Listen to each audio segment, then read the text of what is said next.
Tukoy na ang pagkakakilanlan ng isa sa mga individual na nasa likod ng pagpapakalat ng bomb joke sa lungsod ng Kawayan. Sa panayam ng IFM News Team kay Police Lieutenant Colonel Avelino Canceran Jr., Chief of Police ng Kawayan City Police Station, sinabi nito na matapos ang ilang linggong proseso ay natukoy na nila ang pagkakakilanlan o pagkakakilanlan ng isa sa mga individual na nasa likod ng pagpapadala ng bomb joke sa isang paaralan sa lungsod noong nakaraang buwan. Ang pagkakatukoy ay sa pamamagitan ng cybercrime group ng PNP, katuwang ang Meta. Bagamat may nakuha ng impormasyon sa sospek, patuloy ang ginagawa nilang investigasyon sa pagkalap ng karagdagang ebidensya na makatutulong sa pagpapalakas ng pagsasampa ng kaso laban dito. Samantala, ayon sa HEPE, patuloy naman ang ginagawang bomb awareness at anti-cybercrime campaign ng kapulisan upang mas mapalawak pa ang kaalaman ng bawat paaralan sa mga pagkakataon na sila ay muling makakatanggap ng bomb joke o bomb threat.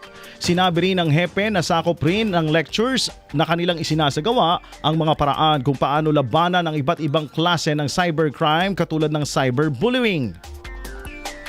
Tukoy na po namin ang inyong pagkakakilanlan. Ongoing na rin po yung pag-imbestiga ng cybercrime. Pero yung taong nag-send po ng bomb joke ay tukoy na po nila. Umabot po ng mga 2 linggo po sapagkat ito po ay asusi po ang investigasyon dito nang sa gayon matukoy ang pagkakakilanlan ng certain sender na through social media.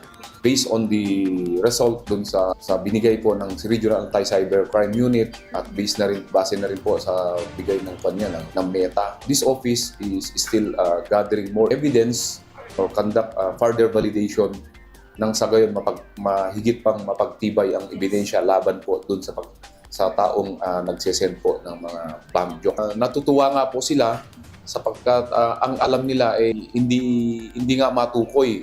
Ang sabi ko, yan ay dahil po sa advent ng technology ng PNP at base na rin sa expertise ng ating mga kasamahan sa Regional Anti-Cybercrime Unit ay matutukoy po. Ayan ay hindi lamang po regarding sa bomb joke.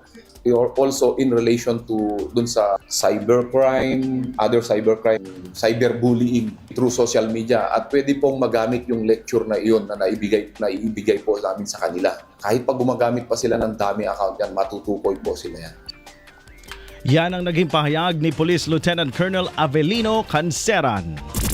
IFM News.